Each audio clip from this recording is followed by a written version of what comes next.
बिस्मिल्लाहिर्रहमानिर्रहीम। अस्सलाम वालेकुम डियर स्टूडेंट्स।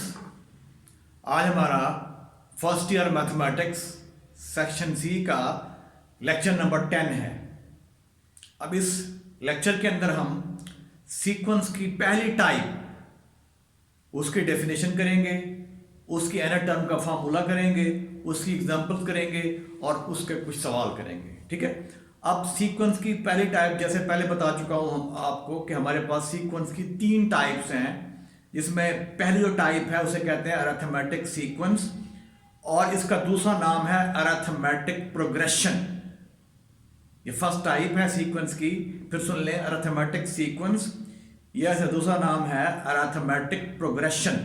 इसको ए पी से एब्रीवेट करते हैं, यानी ए से मुराद अरिथमेटिक, पी से मुराद प्रोग्रेशन, इससे एब्रीवेट करते हैं। ये इसकी निकनेम कह लें। अब इसको हम डिफाइन करते हैं, ए सीक्वेंस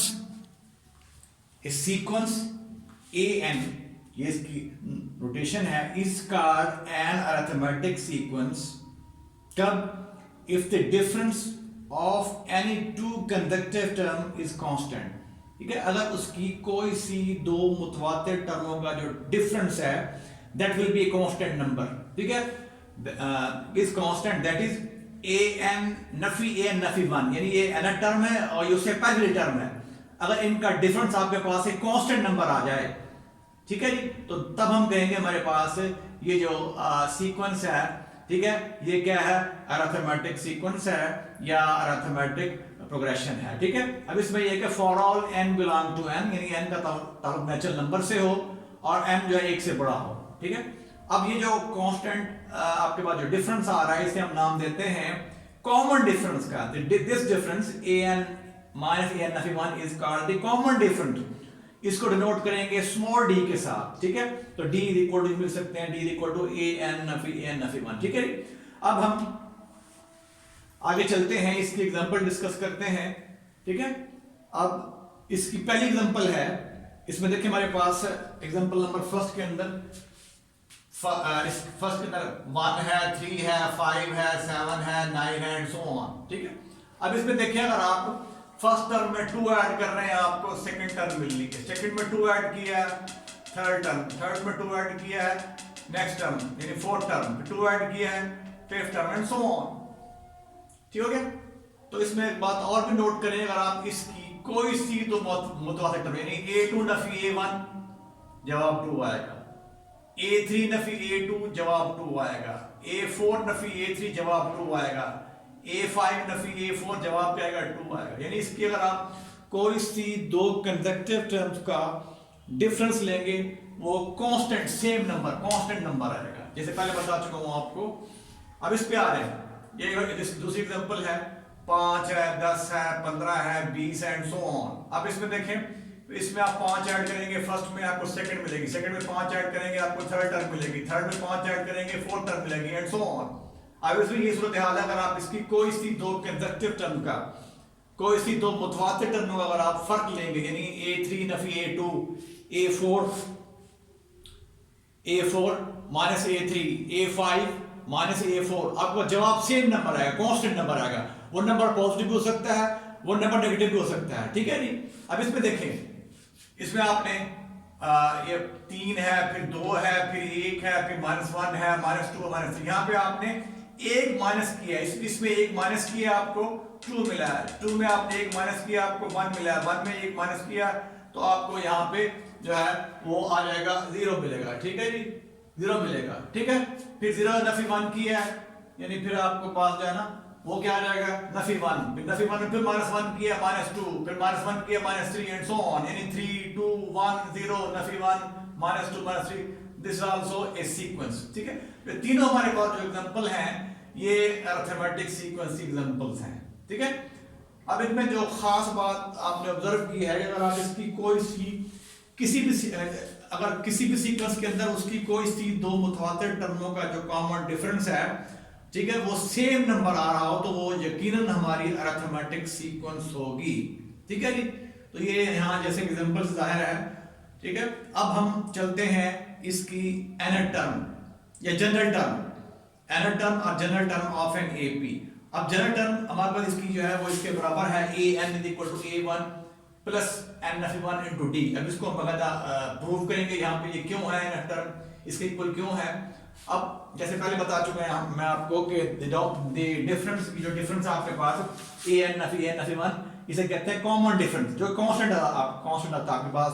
आप इस एग्जांपल में देखें, इसमें देखें, इसमें देखें, बस नंबर जो है ये जो डिफरेंस आ रहा है ये कांस्टेंट आ रहा है, ठीक है। अब इसको हम डी का नाम देते हैं, this is called common difference, ठीक है।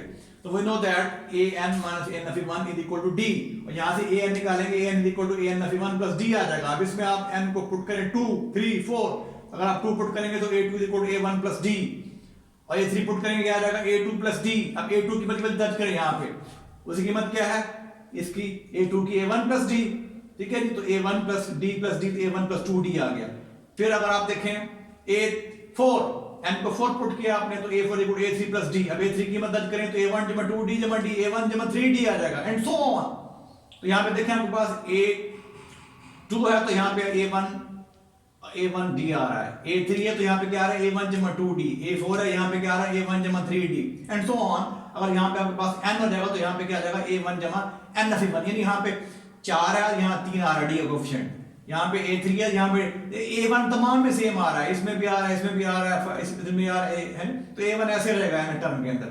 फिर ये जो इसका कोएफिशिएंट है यहाँ ये n से कम हो जाएगा, ठीक है। यहाँ a देखें a3 है तो a1 जमा 2d, a फिर तो यहाँ पे क्या आ रहा है a4 है, यहाँ पे क्या है a1 जमा 3d आ रहा है, an यहाँ पे a1 जमा n F one into D, ठीक है। तो इसे कहते हैं हम जनरल टर्म और nth term of an arithmetic progression, ठीक है। इसे कहेंगे जनरल टर्म और nth term of an arithmetic progression, ठीक है। अब इसकी जो जनरल शेप बनेगी हमारे पास, जनरल शेप में आपके पास पूरी जो सीक्वेंस है वो आ जाएगा a1 जमा d, ठीक है जी, फिर a1 जमा 2d एंड सो ऑन। तो ये हमारे पास पूरी अरिथमेटिक सीक्वेंस की जनरल शेप आ जाएगी, जिसमें एनर टर्म भी होगी।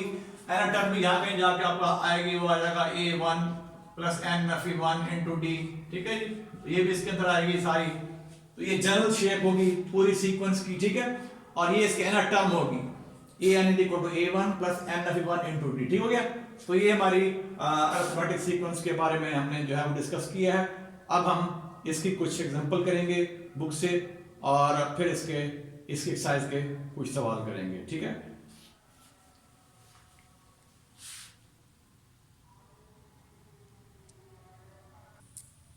देखिए एग्जांपल नंबर 1 है पेज 192 पे। इसमें हमें सीक्वेंस की फर्स्ट टर्म मालूम है, गिवन है, फर्स्ट टर्म गिवन है दिस इज इक्वल टू 2, और कॉमन डिफरेंस यानी डी गिवन है -3 के बराबर है। और हमें क्या चीज़ें मालूम करनी है, कह रहा है कि हमने इसकी जनरल टर्म मालूम करनी है, और फिर मालूम करनी है इसकी 11वीं टर्म, और फिर हमने वो सारी सीक्वेंस जो है वो लिखनी है, ठीक है जी। सीक्वेंस भी मालूम करनी है हमने। फिर सुन लें, हमें सीक्वेंस की फर्स्ट टर्म मालूम है, कॉमन डिफरेंस मालूम है, हमने उसकी एनर टर्म जो है वो बतानी है, 11वीं टर्म बतानी है, और फिर सीक्वेंस बतानी है। तो इसका तरीका बड़ा सिंपल है। तो A N is equal to general term आपके पास है, जनरल टर्म भी कहते हैं इसको, एनर टर्म भी कहते हैं। A N is equal to a1 plus n F one into D. अब आप यहाँ एनर टर्म मालूम करना चाह रहे हैं, a1 और d की मदद दर्ज कर दें। a1 इज the first term, d is the common difference, तो 2 plus n F one, d के -3, तो यह जाएगा 2 -3n plus 3। So an is equal to 5 नफी 3n। तो यार इसे हम कहेंगे ये हमारी जनरल टर्म है, ये एनर टर्म है इस सीक्वेंस के लिए। an is equal to 5 - 3n, ठीक है। अब जनरल टर्म के अंदर आप n को पुट करें 11, जब n को 11 पुट करेंगे तो आपके पास जो 11वीं टर्म आ जाएगी। तो a11 इसमें आपने n 11 पुट किया, तो 5 - 3 × 11, 5 - 33, तो a11 इज इक्वल टू -28, तो आपको 11वीं टर्म नफी 28 आ गई। अब वो कह रहा है हमने इसकी सीक्वेंस लिखनी है, यानी आपके पास फर्स्ट टर्म तो ऑलरेडी है, ठीक है। आपने a2 लिखनी है, a3 लिखनी है, a4 एंड सो ऑन। तो इसमें आप जब आपने जनरल टर्म मालूम कर ली है, अब इसमें आप n को पुट करेंगे 2, क्योंकि ऑलरेडी a1 आपके पास है। n को 2 पुट करेंगे सेकंड टर्म आ जाएगी, n को 3 पुट करेंगे थर्ड टर्म आ जाएगी, n को 4 पुट करेंगे fourth term and so on. तो यहाँ से आपको सीक्वेंस की फर्स्ट टर्म ऑलरेडी है, सेकंड टर्म निकाल ली, थर्ड निकाल ली, फोर्थ फिफ्थ निकाल लेंगे और लिख लेंगे इनको, तो आपके पास डिजायर्ड सीक्वेंस आ जाएगी, ठीक हो गया। अब हम चलते हैं एग्जांपल नंबर 2 की तरफ। ये बोर्ड एग्जांपल है, पेज 192 3 पे है ये। इसमें आपको सीक्वेंस की जो है अरिथमेटिक सीक्वेंस की 5वीं टर्म गिवन है जो कि 13 के बराबर है, और फिर इसकी 17वीं टर्म गिवन है जो कि 49 के बराबर है। ठीक है, वो कह रहा है हमने फाइंड an एंड a13, हमने इसकी एनर टर्म मालूम करनी है, ये जनरल टर्म मालूम करनी है, और फिर इसकी हमने 13वीं टर्म मालूम करनी है। ठीक है, तो इसमें देखें आपको यहाँ बराह रास्त आपको a1 और d गिवन नहीं है, यानी फर्स्ट टर्म भी गिवन नहीं है, कॉमन डिफरेंस भी गिवन नहीं गिवन। ठीक है, तो पहले हम a1 और d निकालेंगे इन दो को यूज करते हुए, क्योंकि आपको 5वीं टर्म मालूम है और 17वीं टर्म मालूम है। अब जी जानते हैं हमारे पास एनर टर्म का फॉर्मूला ये है an is equal to a1 plus n(1) into d। अब इसके अंदर आप n को 5 पुट करेंगे तो a5 is equal to a1 plus 4d आ जाएगा। ठीक है जी, और a1 plus 4d is equal to a5 आ जाएगा। a5 इसके बराबर है वो 13, तो यहां से आपके पास ये इक्वेशन नंबर 1 बन जाएगी। फिर देखें a17 यानी आपको 17वीं टर्म चाहिए, तो इसमें आप पुट कर देंगे an के अंदर, इसमें n को 17, तो a17 is equal to a1 plus 16d। ठीक है, और this implies a1 plus 16d is equal to a17 क्या है 49। अब इसे नंबर 2 कह लें, तो अब आप इन दो इक्वेशन से आपने a1 और d निकालना है। जब a1 d मालूम हो जाएगा तो फिर हम इसकी एनर टर्म लिख सकते हैं और a13 भी मालूम कर सकते हैं। ठीक है, तो इसके लिए मैं अब इन दोनों को हल करूंगा, इन दोनों को हल करके मैं यहां से a1 और d निकालूंगा। तो इसके लिए मैं क्या करता हूं, मल्टीप्लाइंग 1/4, पहली को 4 से ज़रब दे देता हूं। पहली इक्वेशन को मैंने 4 से मल्टीप्लाई किया है, तो we get 4a1 plus 16d is equal to 52। ठीक है, अब क्या करता हूं मैं दूसरी को इसमें तफरीक करता हूं। ठीक है, and subtracting second from it, यानी इससे आपने जब आपने इसको 4 से ज़रब दे दिया है फर्स्ट को, तो फिर जो जवाब आएगा उसमें से आपने सेकंड को तफरीक कर देना है। सेकंड क्या है, a1 plus 16d is equal to 49, तफरीक करेंगे तो ये इससे कैंसिल, माइनस ये यहां पर जगह 3a1 is equal to 3, a1 is equal to 3, sorry a1 is equal to 1 हो गया, 3a1 इज इक्वल टू 3 और a1 इज इक्वल टू 1, तो a1 1 आ गया। अब यूज इट इन नंबर 1 में यूज करें a1 की कीमत, तो यहां से आप जब यहां पुट करेंगे तो 1 plus 4d is equal 12, 4d is equal 1 plus 4d equal 13, तो यहां से 1 को शिफ्ट करें 4d is equal to 12 and d is equal to 3, तो आपने a1 भी निकाल लिया, d भी निकाल लिया। अब इसके अंदर आप कीमत दर्ज कर देंगे। जनरल टर्म जो फार्मूला हमारे पास जनरल टर्म का फार्मूला है ap के लिए, n is equal to a1 था हमारे पास 1 के इक्वल था, प्लस n(1) d क्या था 3, तो 1 प्लस 3n माइनस 3। ठीक है जी, तो ये आ जाएगा an is equal to 3n minus 2। तो ये आपके पास इसकी जनरल टर्म है, किसकी, जिस सीक्वेंस की ये 5वीं टर्म है और 17वीं टर्म हमें मालूम थी। अब वो कह रहा है हमने इसकी मालूम करनी है 13वीं टर्म भी। ठीक है, तो जब जनरल टर्म आपके पास आ जाएगी सीक्वेंस की, तो वहां से जो टर्म मर्जी चाहे वो लिख सकते हैं। तो वो कह रहा है आपने a13 मालूम करना है, तो इसमें आप 13 मालूम करनी है, तो आप इसमें क्या करें, n को 13 पुट करते हैं, पुट n इक्वल टू 13, जब इसमें n को 13 पुट करेंगे तो ये आ जाएगा 3 into 13 minus 2, 39 minus 2 this equal 37, तो इसकी जो 13वीं टर्म है वो 37 होगी। ठीक है, तो ये हमारी एग्जांपल नंबर 1 एग्जांपल नंबर 2 है। इसके बाद फिर देखें एग्जांपल नंबर हम चलते हैं, इसकी लास्ट एग्जांपल है, उसको हम ऑब्जर्व करते हैं जो हमारे क्लास वर्क में शामिल है। एग्जांपल नंबर 3 है, पेज 193 पे, कह रहा है find the number of term in an AP. हमें यहाँ पे नंबर ऑफ टर्म मालूम करनी है एपी के अंदर। हमें a1 गिवन है, फर्स्ट टर्म गिवन है जो कि 3 के बराबर है, d गिवन है जो कि 7 है कॉमन डिफरेंस, और an गिवन है जो कि 59 है। कह रहा है फाइंड n, यानी हमें नंबर ऑफ टर्म मालूम करनी है अरिथमेटिक सीक्वेंस की। आपको n टर्म मालूम है जो कि 59 है, a1 मालूम है, d मालूम है। ठीक है जी, अब आपने क्या करना है, इस जो n टर्म वाला फार्मूला है, जनरल टर्म वाला formula an equal to a1 plus n(1) into d, इसके अंदर कीमत दर्ज कर देनी है। an आपका 59 है, a1 कितना है 3 है, प्लस n(1) इनटू d क्या है 7 है। ठीक है जी, अब इसको तो शिफ्ट करेंगे, अब मैं कीमत दर्ज कर दी, 59 है 3 इक्वल 7 इनटू n(1), अब इसको डिवाइड कर देंगे तो यहाँ 56 आ जाएगा, 56 इक्वल 7 इनटू n(1), अब इसको थ्रू डिवाइड कर दें 7 से, इधर भी तो यहाँ बचेगा 8 is equal to n(1), n कितना हो जाएगा 9। ठीक है, तो लिहाजा आपके पास सीक्वेंस की जो टर्में होंगी वो 9 होंगी। तो हमने नंबर ऑफ टर्म बता दी किसके अंदर, इन एपी, वो क्या होंगी 9 होंगी। ठीक है, n इक्वल 9 हमारा जवाब है।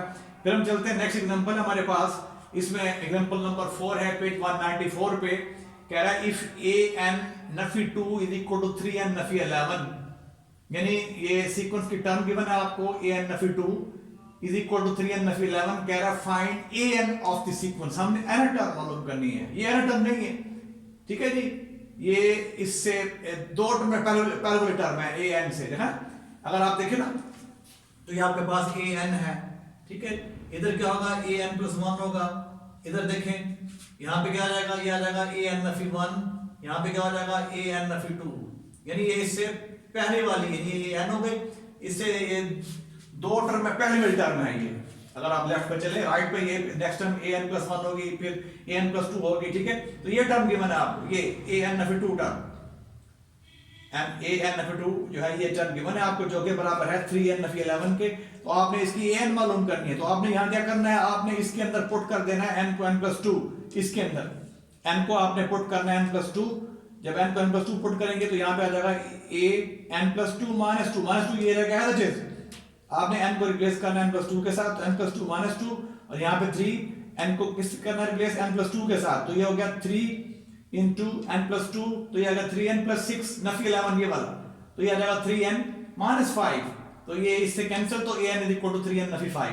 तो ये आपने सीक्वेंस की टर्म मालूम कर ली है, ठीक है, तो ये हमें यानी an नफी टू जो है टर्म वो गिवन थी जो कि इसके बराबर थी, ठीक है, तो इसमें हमने क्या पुट किया है, इसमें हमने क्या किया, इसमें हमने n को रिप्लेस किया n प्लस टू के साथ और इसके अंदर पुट कर दिया, तो हमारे पास इसकी टर्म जो है सीक्वेंस की वो आ जाएगी n इक्वल टू 3n नफी 5, ठीक है। अब इंशाल्लाह नेक्स्ट लेक्चर के अंदर हम इसके एक्सरसाइज के कुछ सवाल करेंगे और फिर हम आगे चलेंगे। नेक्स्ट टॉपिक होगा हमारा जो नेक्स्ट एक्सरसाइज के बाद आएगा वो आएगा अरिथमेटिक मीन, लेकिन इस बाद लेक्चर के अंदर हम जो है वो इसके कुछ सवाल जो है वो डिस्कस करेंगे जो भी इंशाल्लाह नेक्स्ट लेक्चर में होंगे। अल्लाह हाफिज़।